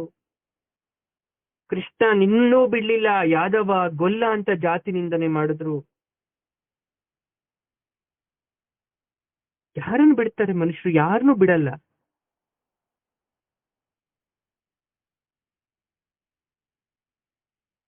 ಕೊನೆಯ ಗಳಿಗೆಯಲ್ಲಿ ಮನುಷ್ಯನಿಗೆ ಆಧಾರವಾಗಿ ನಿಲ್ಲೋದು ಹೆಂಡತಿ, ಮಕ್ಕಳು, ಬಂಧು ಬಳಗ ಯಾರೂ ಅಲ್ಲ. ಧರ್ಮ ಕರ್ಮಗಳನ್ನ ವಿವೇಚಿಸಿ ಪರಮಾತ್ಮ ಆತ್ಮವನ್ನ ದೇಹದಿಂದ ದೂರ ಮಾಡಿದ್ಮೇಲೆ ಶಕ್ತಿ ಇಲ್ಲದ ಆತ್ಮಕ್ಕೆ ಮೂಟೆಯ ಹೊರೆಯನ್ನ ಹೊರಿಸಿ ಕೊನೆಯ ಬಾಗಿಲಿನ ತನಕ ನಡಿ ಅಂತ ನಮಗೊಂದು ಪರೀಕ್ಷೆಯನ್ನ ಕೊಡ್ತಾನಲ್ಲ, ಅದು ಬಹಳ ಬಹಳ ಕಷ್ಟ. ಕೃಷ್ಣ ಅಗ್ನಿನಾರಾಯಣನ ಜ್ವಾಲೆಗಳು ಕುಂತಿ ಅನ್ನೋ ಒಣಕಲು ಶರೀರವನ್ನ ಬೂದಿ ರೂಪಕ್ಕೆ ಇಳಿಸುತ್ತೆ. ಅಗ್ನಿಗೆ ಆಹುತಿ ಬೇಕಷ್ಟೇ, ವಸ್ತು ಬೇಕಷ್ಟೇ. ಅದಕ್ಕೆ ವಯಸ್ಸೋ, ಹೆಣ್ಣೋ ಗಂಡೋ, ದಷ್ಟಪುಷ್ಟವಾಗಿದ್ದಾರೋ, ಒಣಕಲು ದೇಹನೂ ಬೇಕಾಗಿಲ್ಲ. ಗುಡ್ಡದ ನೆತ್ತಿಯ ಮೇಲೆ ಯಾವ ವಸ್ತು ಕೊಟ್ರು ಚಪ್ಪರಿಸ್ತಾನೆ ಅಗ್ನಿದೇವ. ಹಾಗೆ ಕುಂತಿಯನ್ನ ಚಪ್ಪರಿಸ್ತಾನೆ. ಉಳಿಯದೆ ಏನನ್ನೂ ಕೂಡ ಉಳಿಸಲ್ಲ ಅವನು, ಎಲ್ಲವನ್ನ ತಿಂದು ಮುಗಿಸ್ಬಿಡ್ತಾನೆ. ಒಮ್ಮೆಲೆ ಆಗಸಕ್ಕೆ ದಗ ದಗ ದಗ ದಗ ಅಂತ ಹತ್ತಿ ಹುರಿಯುತ್ತೆ. ದೇಹಕ್ಕೆ ಬೆಂಕಿ ಹಚ್ಚಿದ ಮೇಲೆ ನಿಧಾನವಾಗಿ ಕೆಳಗಿಳಿತ ಬೂದಿಯಾಗಿ ಹೊಗೆ ಹಾಡುತ್ತೆ. ಆಗೆಲ್ಲೋ ಮಳೆ ಬರುತ್ತೆ, ಧಾರಾಕಾರ ಮಳೆ. ಆ ಬೂದಿಯ ಮೇಲೆ ಬಿದ್ದು ಹರಿತಾ ಮತ್ತೆಲ್ಲೋ ಸೇರುತ್ತೆ. ಇಷ್ಟೇ ಅಲ್ವಾ ಮನುಷ್ಯನ ಜೀವನ ಕೃಷ್ಣ? ಎಷ್ಟು ಹೊಡೆದಾಡಿದ್ರು, ಎಷ್ಟು ಬಡದಾಡಿದ್ರು, ಅದೆಷ್ಟೇ ಗೊಂದಲಗಳಿದ್ರು, ಅದೆಷ್ಟೇ ಪ್ರಶ್ನೆಗಳಿದ್ರು, ಅದೆಷ್ಟೇ ದುಃಖ ಇದ್ರು, ಅದೆಷ್ಟೇ ರೋಗ ರುಜಿನಗಳಿದ್ರೂ ಕೂಡ ಆ ಸಮಯ ಬಂದಾಗ ಯಾವುದನ್ನು ನೋಡದ ಅಗ್ನಿದೇವ ಅಥವಾ ಭೂತಾಯಿ ತನ್ನೊಳಗೆ ಹುದುಗಿಸಿಕೊಂಡು ಅಥವಾ ಅಗ್ನಿಯಲ್ಲಿ ನಮ್ಮನ್ನ ಬೂದಿಯಾಗಿ ಮಾಡಿ ಇರೋ ಪ್ರಶ್ನೆ, ಗೊಂದಲ, ರೋಗ ರುಜಿನ, ನೋವು ಎಲ್ಲವನ್ನ ಕ್ಷಣಾರ್ಧದಲ್ಲಿ ಮಾಯ ಮಾಡಿಬಿಡ್ತಾನೆ. ಈ ಹಾಳು ಕುಂತಿ ಎಷ್ಟು ಕಣ್ಣೀರ್ ಹಾಕಿದ್ರೆ ಏನ್ ಪ್ರಯೋಜನ? ನಿನ್ನ ಹತ್ರ 1000 ಪ್ರಶ್ನೆ ಕೇಳಿದ್ರು ಕೂಡ ಏನ್ ಪ್ರಯೋಜನ? ಕೊನೆಯಲ್ಲಿ ಅರ್ಥ ಮಾಡ್ಕೋಬೇಕಾಗಿರೋದು ಏನ್ ಹಾಗಾದ್ರೆ? ಪ್ರಶ್ನೆ ಅನ್ನುವ ಆ ಪ್ರಶ್ನೆಗಳ ಸರಮಾಲೆಯನ್ನ ಮೂಟೆ ಕಟ್ಟಬೇಕು. ಮೂಟೆ ಕಟ್ಟಿದ ಪ್ರಶ್ನೆಯ ಗಂಟನ್ನ ಪರಮಾತ್ಮನ ಪಾದದ ಕೆಳಗಡೆ ಇಡಬೇಕು. ಅದನ್ನ ಅವನು ಅಭಿಷೇಕ ಆದ್ಮೇಲೆ ತನ್ನ ಶುದ್ಧತೆಗೋಸ್ಕರ ಬಳಸ್ಕೊಂತಾನೋ ಅಥವಾ ಅವನ ಮುಂದೆ ಮಾಡ್ತಕ್ಕಂಥ ಯಜ್ಞಕ್ಕೆ ಆಹುತಿಯನ್ನಾಗಿ ಮಾಡ್ಕೊಂತಾನೋ ಗೊತ್ತಿಲ್ಲ. ನಮ್ಮ ಮನಸ್ಸಲ್ಲಿ ಬಂದಂತ ಎಲ್ಲಾ ಪ್ರಶ್ನೆಗಳಿಗೆ ಪರಮಾತ್ಮ ಉತ್ತರ ಕೊಡಬೇಕು ಅಂತಕ್ಕಂಥದ್ದು ದೂರದ ಮಾತು. ಪ್ರತಿಯೊಬ್ಬರ ಪ್ರಶ್ನೆಗಳಿಗೆ ಭಗವಂತ ಉತ್ತರಿಸೋದೇ ಆಗಿದ್ರೆ ಅವನು ನಮ್ಮಂತೆ ನಿಮ್ಮಂತೆ ಸಾಮಾನ್ಯನಾಗ್ಬಿಡ್ತಾನೆ. ಅವನನ್ನು ಯಾರೂ ಭಗವಂತ ಅಂತ ಕರೆಯಲ್ಲ. ಅವನು ಒಂದು ಅವತಾರ ಅಲ್ಲ, ಕೋಟಿ ಕೋಟಿ ಅವತಾರವನ್ನ ಎತ್ತಿ ಪ್ರತಿಯೊಬ್ಬರ ಮನೆ ಬಾಗಿಲಿಗೆ ಹೋಗ್ಬೇಕಾಗುತ್ತೆ. ಭಿಕ್ಷುಕನ ತರ ಸಂಚಾರಿ ದೇವರಾಗ್ಬೇಕಾಗುತ್ತೆ. ಗುಡಿಯಲ್ಲಿರೋದ್ ಬಿಟ್ಟು ಅವರವರ ಕರ್ತವ್ಯವನ್ನ ಮಾಡುವಂತ ಆಳಾಗಬೇಕಾಗತ್ತೆ. ಚಾಕರಿ ಮಾಡುವಂತಹ ಜವಾನ ಆಗ್ಬೇಕಾಗತ್ತೆ. 2 ಕೈಯನ್ನ ಜೋಡಿಸಿ ದೇವರು ಅಂತ ಭಕ್ತಿಯಿಂದ ಕೈ ಮುಗಿತೀವಲ್ಲ, ಯಾತಕ್ಕೋಸ್ಕರ? ಇದನ್ನೆಲ್ಲ ಗುಟ್ಟಾಗಿಟ್ಟಿರೋದಕ್ಕೋಸ್ಕರ. ಕಷ್ಟವನ್ನ ನಿಜವಾಗ್ಲೂ ಕೂಡ ಪರಿಹಾರ ಮಾಡ್ತಾನೆ ಅನ್ನೋದಕ್ಕೋಸ್ಕರ.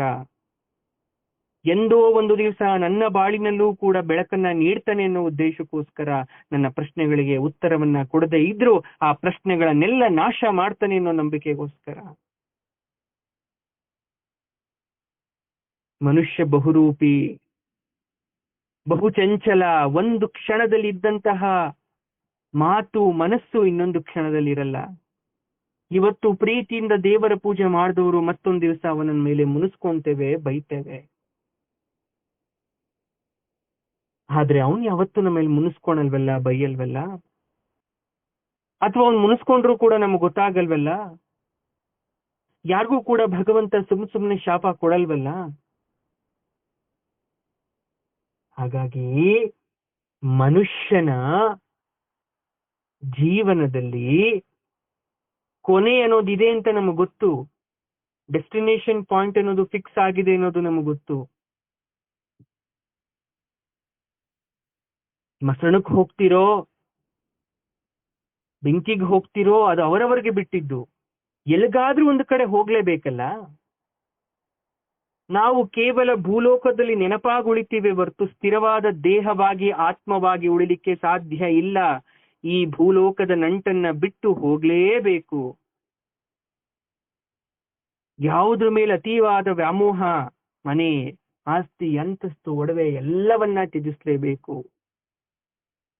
ಯಾಕೆ ಮನುಷ್ಯ ಸತ್ತಾಗ ಏನನ್ನು ದೇಹದ ಮೇಲೆ ಬಿಡಲ್ಲ?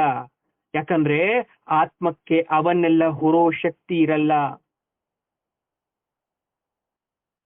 ಆತ್ಮ ಪ್ರಾಣವಾಯುವಿನ ಗಾಳಿಯ ರೂಪದಲ್ಲಿರುತ್ತೆ. ಅದನ್ನ ಹೇರಿದ್ರೆ ಅದಕ್ಕೆ ಸಂಚಾರ ಮಾಡೋದು ಕಷ್ಟ.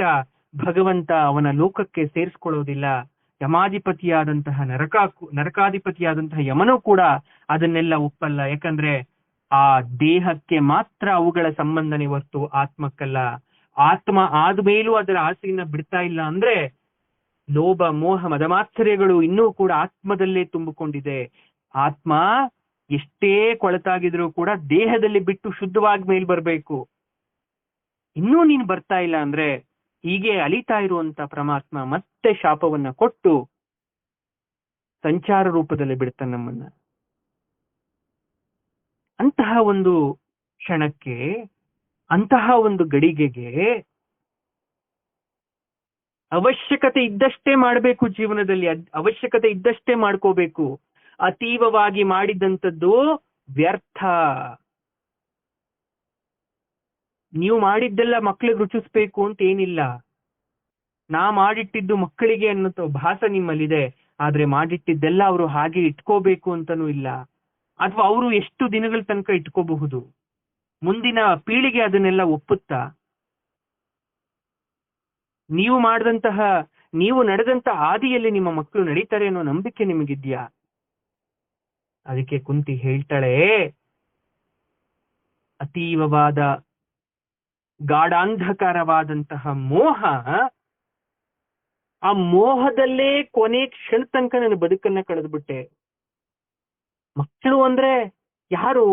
ಎಲ್ಲಿ ತನಕ ಮಕ್ಕಳಾಗಿರ್ತಾರೆ? ಕೊನೆ ಗಳಿಗೆಯಲ್ಲಿ ಕೇವಲ ಅವರಿಗೋಸ್ಕರ ತಮ್ಮ ಜೀವನವನ್ನ ಸವಿಸ್ಬೇಕಾಗತ್ತೆ. ಭಗವಂತನ ನಾಮಸ್ಮರಣೆಯಲ್ಲಿ ತೀರ್ಥಕ್ಷೇತ್ರಗಳನ್ನ ನೋಡೋದ್ರ ಮೂಲಕ ಅವ್ರಿಗೆ ಏನ್ ಇಷ್ಟ ಏನು ಬೇಡ ಅನ್ನೋದ್ರ ಮೂಲಕ ತಮ್ಮ ಕೊನೆಯ ಗಳಿಗೆಯನ್ನ ಕಳೆಯಬೇಕಾಗತ್ತೆ. ಆದ್ರೆ ಅದೆಷ್ಟೋ ಜನ ಅವರು ಸಾಯುವಂತ ಹಂತಕ್ಕೆ ಹೋದ್ರೂ ಕೂಡ ಮಕ್ಕಳ ಬಗ್ಗೆ ಯೋಚನೆ ಮಾಡ್ತಾ ಇರ್ತಾರೆ.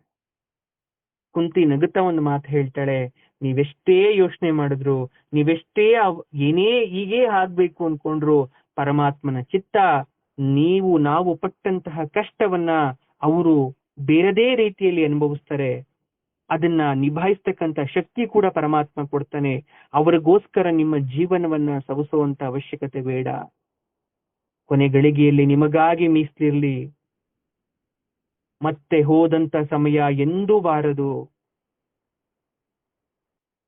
ಮೇಲೆ ಹೋದ್ಮೇಲೆ ಪರಮಾತ್ಮನ ದರ್ಶನಕ್ಕೋಸ್ಕರ ಎಲ್ಲ ಪುಣ್ಯವಂತರು ಸರದಿ ಸಾಲಲ್ಲಿ ನಿಂತಿದ್ರೆ, ನನ್ನಂತಹ ಪಾಪಿಗಳೆಲ್ಲ ಬೇರೆಯದೇ ಸಾಲಲ್ಲಿ ಇರ್ತೇವೆ. ಪರಮಾತ್ಮನನ್ನು ಪೂಜಿಸಿದ ಕರಗಳು ವ್ಯರ್ಥ. ಅವನ ನಾಮಸ್ಮರಣೆಯನ್ನು ಮಾಡಿದಂತಹ ನಾಲಿಗೆ ವ್ಯರ್ಥ. ಪರಮಾತ್ಮನನ್ನ ದಿವ್ಯ ರೂಪ ನಾನಾ ವಿಧದಲ್ಲಿ ಅವನ ತೀರ್ಥ ಕ್ಷೇತ್ರಗಳನ್ನ ಸುತ್ತಿ ಅವನ ದರ್ಶನವನ್ನ ಮಾಡದ ಕಣ್ಣುಗಳು ವ್ಯರ್ಥ. ಅವನ ನಾಮಸ್ಮರಣೆ ಹೇಳ್ತಾ ಪಾದಯಾತ್ರೆ ಮಾಡದಂತಹ ಪಾದಗಳು ವ್ಯರ್ಥ. ಅವನ ಹೆಸರಲ್ಲಿ ಉಪವಾಸ ಇರದ ಮೇಲೆ ಜಠರಾಗ್ನಿ ವ್ಯರ್ಥ. ಧ್ಯಾನವನ್ನ ಮಾಡಿ ಪರಮಾತ್ಮನನ್ನ ಆಜ್ಞಾ ಚಕ್ರದಲ್ಲೋ ಮಾನಸಿಕವಾಗಿ ಪೂಜೆ ಮಾಡದ ಮೇಲೆ ನರನಾಡಿಗಳೇ ವ್ಯರ್ಥ. ಹೀಗೆ ವ್ಯರ್ಥದ ಬದುಕನ್ನ ಮಾಡ್ಕೊಳಕ್ ಹೋಗ್ಬೇಡಿ. ಕುಂತಿ ಜಗನ್ಮಾತೆಯ ಒಂದು ತಾಯಿ ಸ್ಥಾನದಲ್ಲಿ ನಿಂತಿದ್ದಾಳೆ. ಅವಳು ಹುಟ್ಟಿನಿಂದ ಅವಳು ವಾನಪ್ರಸ್ಥಕ್ಕೆ ಹೋಗುವಂತ ಸಮಯದ ತನಕ ಕೂಡ ದುಃಖದಲ್ಲೇ ಹೋದ್ಲೇ ಹೊರತು ಸುಖದಲ್ಲಿ ಹೋಗ್ಲೇ ಇಲ್ಲ. ಹಂಗಾರೆ ಎಷ್ಟು ಶಾಪ ಕೊಡ್ಬೇಕು ದೇವ್ರಿಗೆ? ದೇವರೇ ಇಲ್ಲ ಅಂತ ಬೈಕೊಂಡು ಹೋಗ್ಬೇಕಿತ್ತು ಅವಳು. ಹೋಗುವಂತ ಕೊನೆ ಗಳಿಗೆಲೂ ಕೂಡ ಪರಮಾತ್ಮನ ಹತ್ರ, ಆರಾಧ್ಯ ದೇವನಾಗಿರ್ತಕ್ಕಂಥ ಕೃಷ್ಣನ ಹತ್ರ ಪ್ರಶ್ನೆಗಳ ಸುರಿಮಳೆ ಹಾಕಿ ಹಾಕಿ ಕಡೆಗೆ ಹೋಗ್ತಾ ಇದ್ದಾಳೆ. ಹಾಗಂತ ಕೃಷ್ಣ ಬಂದವಳಿಗೇನು ಉತ್ತರ ಕೊಡ್ಲಿಲ್ಲ. ಎಲ್ಲವಕ್ಕೂ ಸಿಗ್ಬೇಕು ಅಂತಿಲ್ಲ. ಯಾಕಂದ್ರೆ ಇನ್ನು ಕೆಲವೇ ಕ್ಷಣಗಳಲ್ಲಿ ಅವಳ ದೇಹದಿಂದ ಆತ್ಮ ದೂರ ಆದ್ಮೇಲೆ ಆ ಪ್ರಶ್ನೆಗಳೆಲ್ಲ ಸತ್ತೋಗುತ್ತೆ ಆ ದೇಹದ ಜೊತೆ. ಅವಳಿಗೆ ಯಾವತ್ತೂ ಉತ್ತರ ಬೇಕು ಅಂತ ಅನ್ಸೋದೇ ಇಲ್ಲ. ಪ್ರಶ್ನೆಗಳೇ ಜೀವನ ಅಲ್ಲ. ಜೀವನವನ್ನ ಪ್ರಶ್ನೆ ಮಾಡ್ಕೋಬೇಡಿ. ಜೀವನವನ್ನ ಗೊಂದಲಮಯವಾಗಿ ಮಾಡ್ಕೋಬೇಡಿ. ಉತ್ತರಕ್ಕಾಗಿ ಪ್ರತಿ ದಿವಸ ನಿಮ್ಮ ಆತ್ಮವನ್ನ ಸಾಯಿಸ್ಬೇಡಿ. ಪ್ರಶ್ನೆ ಉತ್ತರ ಇದೆಲ್ಲ ಕೂಡ ಪರೀಕ್ಷೆ ಸಮಯದಲ್ಲೇ ಹೊರತು ಬದುಕಿನ ಪರೀಕ್ಷೆಯಲ್ಲಿ ಪ್ರಶ್ನೆಗೆ ಉತ್ತರ ಹುಡುಕೋದ್ ಬಿಟ್ಟು ಬದುಕಿನ ದಾರಿಯನ್ನ ಹುಡುಕ್ಬೇಕು. ಒಳ್ಳೆಯ ದಿವಸಗಳನ್ನ ಹುಡುಕ್ಬೇಕು. ಸುಖಮಯವಾದ ಕ್ಷಣಗಳನ್ನ ನಾವೇ ರೂಪಿಸ್ಕೊಳ್ಬೇಕು. ಅದೇ ನಿಜವಾದ ಬದುಕು. ಈ ಎಲ್ಲ ವಿಚಾರವನ್ನ, ಮಕ್ಕಳ ಮೇಲಿರ್ತಕ್ಕಂಥ ತೀವ್ರವಾದ ಮೋಹದ ಆ ಕೆಟ್ಟ ವಿಚಾರವನ್ನ ನಮ್ಮ ಸಂಬಂಧ ಅಥವಾ ನಮ್ಮ ರಕ್ತ ಹಂಚಿಕೊಂಡು ಒಡ ಹುಟ್ಟಿದವರು ಅಥವಾ ಯಾರೋ ದೂರದ ಸಂಬಂಧಿಗಳು ಯಾವ ಕ್ಷಣಕ್ಕೆ ಯಾರು ಹಾಕ್ತಾರೆ ಅಥವಾ ಯಾರು ಶಾಶ್ವತ? ಒಂದು ಹೆಣ್ಣಾಗಿ ಏನೆಲ್ಲ ಕಷ್ಟ ಪಡ್ಬೋದು, ಈ ಎಲ್ಲ ವಿಚಾರವನ್ನ ನಮಗೆ ಎಳೆ ಎಳೆಯಾಗಿ ಮನದಟ್ಟನ್ನ ಮಾಡ್ಕೊಟ್ಲು ಕುಂತಿ. ಅವಳೇ ನಿಜವಾದ ಸ್ತ್ರೀ, ಸಾಧ್ವಿ. ಒಂದು ಮಕ್ಕಳನ್ನ ಹಡೆದು ಕಷ್ಟಪಡೋದು ಹೆಚ್ಚು, ಅಂತದ್ರಲ್ಲಿ 6 ಮಕ್ಕಳನ್ನ ಹಡೆದು ದಿನನಿತ್ಯ ನೋವನ್ನ ಅನುಭವಿಸಿದ್ದು. ಹೆಣ್ಮಕ್ಳು ಎತ್ಬಿಟ್ರೆ ಕಷ್ಟ ಇಲ್ಲ, ಗಂಡು ಮಕ್ಳು ಎತ್ತಿದ್ರೆ ಕಷ್ಟ ಇಲ್ಲ. ಇಲ್ಲ, ಗಂಡು ಮಕ್ಳಾದ್ರೇನೆ ಪರವಾಗಿಲ್ಲ, ಹೆಣ್ಮಕ್ಳಾದ್ರೆ ಕಷ್ಟ. ಹೀಗೆ ಹೆಣ್ಣಿದ್ದವರೇ ಗಂಡಿನ ಸಂಕಟ, ಗಂಡಿದ್ದವರಿಗೆ ಹೆಣ್ಣಿನ ಸಂಕಟ, ಎರಡೂ ಇದ್ದವರಿಗೆ ನಾನಾ ರೀತಿ ಸಂಕಟ, ನಾನಾ ರೀತಿ ಸಂಕಟ. ಏನು ಇಲ್ಲದವರಿಗೆ ಪರಮಾತ್ಮನನ್ನ ದೂಷಿಸೋದೇ ಒಂದು ಸಂಕಟ. ಹೀಗೆ ಎಲ್ರಿಗೂ ಸಂಕಟ. ಎಲ್ಲ ಅತೃಪ್ತ ಆತ್ಮಗಳು ನಾವು. ಯಾವಾಗ್ಲೂ ಹೇಳ್ತಾ ಇರ್ತೀನಿ, ತೃಪ್ತರಾಗಿ ಅತೃಪ್ತರಾಗಬೇಡಿ. ಅತೃಪ್ತರಾಗ್ಬಿಟ್ರೆ ಬದುಕಿರ್ಬೇಕಾದ್ರೇನೆ ಪಿಶಾಚಿ, ಭೂತ, ಗಾಳಿ ತರ ನಾವು ಅಲ್ದಾಡ್ಬೇಕಾಗತ್ತೆ ಇರೋ ಜಾಗದಲ್ಲೇ. ಸಿಕ್ಕಿರೋದ್ರಲ್ಲಿ ತೃಪ್ತಿ ಪಡಿ, ಖುಷಿ ಪಡಿ, ಆನಂದ ಪಡಿ. ಇವತ್ ಸಿಗ್ಲಿಲ್ಲ ಅಂದ್ರೆ ನಾಳೆ ಸಿಗುತ್ತೆ ಅನ್ನೋ ಆಶಾಭಾವನೆಯಲ್ಲಿ ಇಟ್ಕೊಂಡು ತೃಪ್ತಿ ಪಡಿ. 10ರಲ್ಲಿ 1 ಸಿಗ್ಲಿ, 100ರಲ್ಲಿ 2 ಸಿಗ್ಲಿ. ಸಿಗದೆ ಇದ್ರೂ ಕೂಡ ಪರಮಾತ್ಮನ ಮೇಲೆ ನಂಬಿಕೆ ಇರಲಿ. ಒಟ್ಟಿನಲ್ಲಿ ತೃಪ್ತರಾಗಿ ಬದುಕಬೇಕು ಇರೋ ಕೊನೆ ಕ್ಷಣದ ತನಕ. ಇಲ್ಲದೆ ಇರೋದ್ನ ಹುಡುಕ್ತಾ ಅವ್ರು ಹಾಗಾಗ್ಲಿ, ಇವ್ರು ಹೀಗಾಗ್ಲಿ, ಅವ್ರು ಹಾಗಾಗ್ಬೇಕು, ಹೀಗಾಗ್ಬೇಕು ಅನ್ನೋ ನಾನಾ ವಿಧದ ಆಲೋಚನೆಯಲ್ಲಿ ಬರೀ ಯೋಚನೆ ಯೋಚನೆ ಯೋಚನೆ, ಕಣ್ಣೀರು, ಕಷ್ಟ ಕಷ್ಟ, ಇಲ್ಲ ಅಂದ್ರೂ ಕಷ್ಟ ಅನ್ಕೊಂಡು ಬದುಕನ್ನ ವ್ಯರ್ಥ ಮಾಡ್ತಾ ಇದ್ದೀರಾ. ಬದುಕನ್ನ ಹಾಳು ಮಾಡ್ಕೊಂತಾ ಇದ್ದೀರಾ. ಮನಸ್ಸನ್ನ ಹಾಳು ಮಾಡ್ಕೊಂತಾ ಇದ್ದೀರಾ. ದೇಹಕ್ಕೆ ಅತೀವವಾದ ನೋವನ್ನ ಕೊಟ್ಟು ಆತ್ಮವನ್ನ ಶೂಲದಲ್ಲಿ ಚುಚ್ಚುತ್ತಾ ಇದ್ದೀರಾ. ಇನ್ನು ದೇಹದಿಂದ ಹೋದ್ಮೇಲೆ ಅದು ನಿಮ್ಮ ದೇಹಕ್ಕೆ ಶಾಪ ಕೊಡುತ್ತಂತೆ. ನಿನ್ನಲ್ಲಿ ಇರೋ ತನಕ ನನಗೆ ನಾನಾ ರೀತಿಯಾದ ನೋವನ್ನು ಕೊಟ್ಬಿಟ್ಟೆ ನೀನು, ನಾನು ಒಂದಿದನೂ ಕೂಡ ನೀನು ನೆಮ್ಮದಿಯಾಗಿರಕ್ ಬಿಡ್ಲಿಲ್ಲ. ಇಂಥ ಕೊಳಕು ಹಾಳು ದೇಹವನ್ನ ಸೇರಿದಂತ ತಪ್ಪಿಗೆ ನನ್ನ ಶಿಕ್ಷಿಸ್ಕೊಳ್ತೇನೆ ಪರಮಾತ್ಮ. ಮತ್ತೊಂದು ಜನ್ಮಾಂತ ನೀ ನನ್ನನ್ನ ಯಾವ್ದಾದ್ರೂ ಪ್ರಾಣಿಯ ದೇಹಕ್ಕೆ ಹಾಕೋದಾದ್ರೆ ಇಂತಹ ದೇಹಗಳಲ್ಲಿ ಮಾತ್ರ ಹಾಕಬೇಡ ಅಂತ ಆತ್ಮ ಪರಮಾತ್ಮನ ಹತ್ರ ಬೇಡ್ಕೊಳ್ಳುತ್ತಂತೆ. ಅಂತಹ ಕೆಟ್ಟ ಆತ್ಮಗಳು ನೀವಾಗ್ಬೇಡಿ, ಕೆಟ್ಟ ದೇಹ ನೀವಾಗ್ಬೇಡಿ. ಜ್ಞಾನೋದಯ ಅಂದ್ರೆ ಯಾರೋ ಬಂದು ನಿಮ್ಮ ಕಣ್ಣನ್ನ ತೆರೆಸೋದಲ್ಲ, ಅಂತರ್ಚಕ್ಷು ಆಗಬೇಕು. ಅಂದ್ರೆ ಒಳಗಣ್ಣಿಗೆ ಅರ್ಥ ಆಗ್ಬೇಕು ವಾಸ್ತವ ಸತ್ಯ. ಬದುಕು ಬೇಕು, ಜೀವನ ಬೇಕು, ನಡೆಸ್ಬೇಕು, ಎಲ್ಲವೂ ಬೇಕು. ಜೊತೆಗೆ ಜೀವನದ ಸತ್ಯವನ್ನ ಅರ್ಥ ಮುನ್ನಡೆಸ್ತಾ ಹೋಗ್ಬೇಕು. ನಿಮಗೆಲ್ಲ ನಿಮ್ಮ ನಿಮ್ಮ ಗುರಿ ಬಗ್ಗೆ ಗೊತ್ತಿರ್ಬೇಕು, ನಮ್ಮ ಡೆಸ್ಟಿನೇಷನ್ ಬಗ್ಗೆ ಗೊತ್ತಿರ್ಬೇಕು. ಅಥವಾ ಯಾವ ಉದ್ದೇಶಕ್ಕೋಸ್ಕರ ಭೂಮಿ ಮೇಲೆ ಬದುಕಿರೋ ಅನ್ನೋದೇ ಗೊತ್ತಿಲ್ಲ ಅಂದಮೇಲೆ ಪ್ರಯೋಜನ ಇಲ್ಲ. ಸುಮ್ನೆ ಮರ, ಗಿಡ, ಕಲ್ಲು, ಬಂಡೆ, ಹೀಗೆ ಮರ ಗಿಡ ಆದ್ರೂ ಕೂಡ ಗಾಳಿ ಕೊಡುತ್ತೆ, ಪ್ರಾಣಿ ಪಕ್ಷಿಗಳ ಆಸರೆ ಆಗುತ್ತೆ. ಆದ್ರೆ ನಾನೇಕಿದ್ದೀನಿ? ಇದ್ರ ಅರ್ಥ ವಯಸ್ಸಾಗ್ಬಿಟ್ಟಿದೆ ಹೋಗಿ ಅಂತಲ್ಲ. ವಯಸ್ಸಾಗಿದೆ, ಪರಮಾತ್ಮ ಯಾತಕ್ಕೋಸ್ಕರ ಬದುಕಿದ್ದಾನೆ ಅಂದ್ರೆ ನನ್ನ ನಾಮಸ್ಮರಣೆ ಮಾಡು, ನಿಂಗೆ ಇನ್ನೂ ಸ್ವಲ್ಪ ಸಮಯ ಕೊಟ್ಟಿದ್ದೀನಿ, ಇನ್ನು ಮುಂದೆ ಆದ್ರೂ ಸತ್ಕಾರ್ಯಗಳನ್ನ ಮಾಡು ಅಂತ ಪರಮಾತ್ಮ ಕೊಟ್ಟಿದ್ದಾನೆ ಅನ್ನೋ ಸತ್ಯ ಅರ್ಥ ಮಾಡ್ಕೋಬೇಕು. ಎಲ್ಲ ವಿಚಾರವನ್ನ ತಿಳಿಸ್ತವ್ರು ಯಾರು? ನಮಗೆ ಪರಮಾತ್ಮ. ಆದ್ರೆ ಮನುಷ್ಯರಾಗಿ, ಒಂದು ಹೆಣ್ಣಾಗಿ ಯಾವುದೇ ರೀತಿಯಾದಂತಹ ಮಾಯಾ ಮಂತ್ರಗಳನ್ನ ಮಾಡದೆ ಮುಗ್ಧೆಯಾಗಿ ನಿಮ್ ತರನೇ ಎಲ್ಲೋ ಒಂದು ಮೂಲೆಯಲ್ಲಿ ಅಡ್ಕೊಂಡು, ಕಾಡು ಅಂದ್ರೆ ಕಾಡು, ಊರು ಅಂದ್ರೆ ಊರು ಸುತ್ತಕೊಂಡು ಬದುಕನ್ನ ಮುಗಿಸೋದ್ಲೆಲ್ಲ ದಾರುಣವಾದಂತಹ ಹೆಣ್ಣು ಕುಂತಿ. ಅವಳಿಗಿಂತ ಕಷ್ಟ ಇದೆಯಾ ನಮಗೆ? ಅವಳಿಗಿಂತ ಮಕ್ಕಳು ನಮಗೆ ಕಷ್ಟ ಕೊಟ್ಬಿಟ್ರ? ಜಗತ್ತೆಲ್ಲ ಮಕ್ಕಳು ಒಳ್ಳೆಯವರು ಅಂತ ಕೊಂಡಾಡ್ತು, ಯಾವ ಮಕ್ಳು ಏನ್ ಸುಖ ತಂದ್ಕೊಟ್ರು? ಎಷ್ಟರ ಮಟ್ಟಿಗೆ ಅವಳನ್ನ ಸುಪ್ಪತ್ತಿಗೆ ಮೇಲೆ ಕೂರಿಸಿ ಸೇವೆ ಮಾಡಿದ್ರು?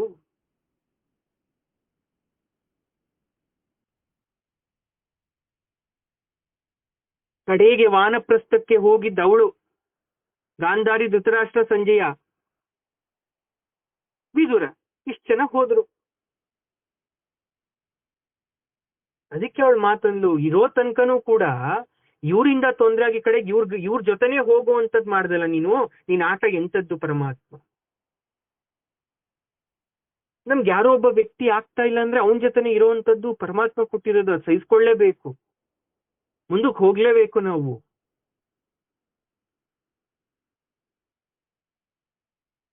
ನಮ್ಮ ಒಳಗಣ್ಣನ್ನ ತೆರೆಸ್ತಂತಹ ಸಾಕಷ್ಟು ವಿಚಾರವನ್ನ ನಿಮ್ಮಂತ ಎಲ್ಲ ತಾಯಂದ್ರಿಗೆ ಬುದ್ಧಿ ಮಾತನ್ನ ಹೇಳಿದಂತಹ ಕುಂತಿಗೆ ಒಂದು ನಮಸ್ಕಾರ. ನಿಜವಾದ ತಾಯ್ತನವನ್ನ ನಮ್ಗೆ ಅರ್ಥ ಮಾಡಿಸ್ಕೊಟ್ಟಂತ ಕುಂತಿಗೆ ಒಂದು ನಮಸ್ಕಾರ.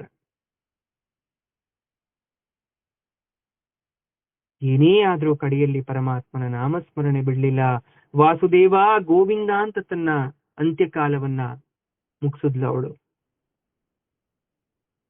ಹಾಗೆ ನಾವು ಬದುಕನ್ನ ರುಚಿಸಿ ಸವಿಯಿರಿ, ಅರ್ಥ ಮಾಡ್ಕೊಳ್ಳಿ.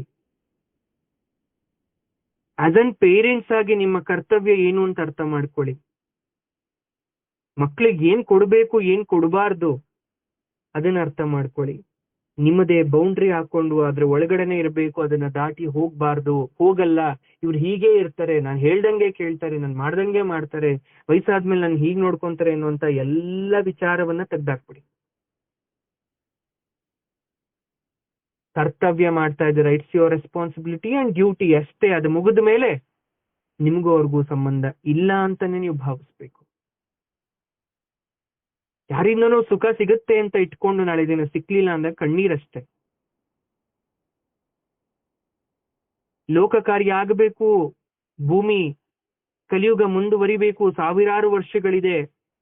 ಎಷ್ಟೇ ಟೆಕ್ನಾಲಜಿ ಇಂಪ್ರೂವ್ ಆದ್ರೂ ಏನೇ ಆದ್ರೂ ಕೂಡ ಇದು ಜಗತ್ತಿನ ವಾಸ್ತವಿಕ ಸತ್ಯ. ಇನ್ನು 100 ವರ್ಷ ಹೋದ್ಮೇಲೂ ಕೂಡ ಇದೇ ಮೆಥಡ್ ಅಪ್ಲೈ ಆಗುತ್ತೆ. ಸಾವಿರಾರು ವರ್ಷಗಳಿಂದ ಹಕ್ಕಿ ಮೊಟ್ಟೆ ಇಡ್ತಾ ಇದೆ, ಕಾವು ಕೊಡ್ತಾ ಇದೆ, ಮರಿ ಮಾಡ್ತಾ ಇದೆ, ಆರೋಗ್ತಾ ಇದಾವೆ. ಮೊಟ್ಟೆ ಇಡ್ತಾ ಇದೆ, ಮರಿ ಅದ್ ಕಾವು ಕೊಡ್ತಾ ಇದೆ, ಮರಿ ಆಗುತ್ತೆ, ಆರೋಗ್ತಾ ಇದೆ. ಹಾಗೆ ಸಾವಿರಾರು ವರ್ಷಗಳಿಂದ ತಂದೆ ತಾಯಂದ್ರು ಕೂಡ ಮಕ್ಕಳನ್ನ ಹಡಿತಾ ಇದಾರೆ, ಪ್ರೀತಿ ತೋರಿಸ್ತಾ ಇದಾರೆ, ಅವ್ರ ಕೈಲಾಗಿದ್ ಮಾಡ್ತಾ ಇದಾರೆ, ಮತ್ತೆ ಹಾಗೆ ಹೋಗ್ತಾ ಇದೆ. ಮುಂದೇನು ಹೀಗೆ ಅಲ್ವಾ?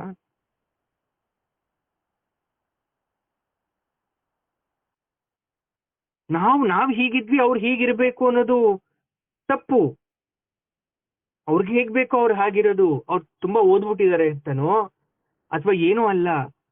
ಹೇಗೆ ಜಗತ್ತು ಪರಿಭ್ರಮಣೆ ಆಗ್ತಾ ಆಗ್ತಾ ಕಲಿಯುಗ ಹತ್ರ ಬರುತ್ತೋ ಮನಸ್ಸುಗಳು ಹಾಗೆ ಆಗುತ್ತೆ, ವ್ಯಕ್ತಿಗಳು ಹಾಗೆ ಆಗ್ತಾರೆ. ನಿಮ್ಮ ತಂದೆ ತಾಯಿ ಇದ್ದಾಗ ನೀವಿಲ್ಲ, ನೀವಿದ್ದಾಗ ನಿಮ್ ಮಕ್ಳಿಲ್ಲ, ನಿಮ್ ಮಕ್ಳಿದ್ದಾಗ ಅವ್ರ ಮಕ್ಳಿಲ್ಲ. ಹಾಗಾಗಿ ವಾಸ್ತವಿಕ ಪ್ರಪಂಚದ ಸತ್ಯವನ್ನ ಅರ್ಥ ಮಾಡ್ಕೊಂಡು ಮುಂದೆ ಹೆಜ್ಜೆ ಹಾಕೋಣ.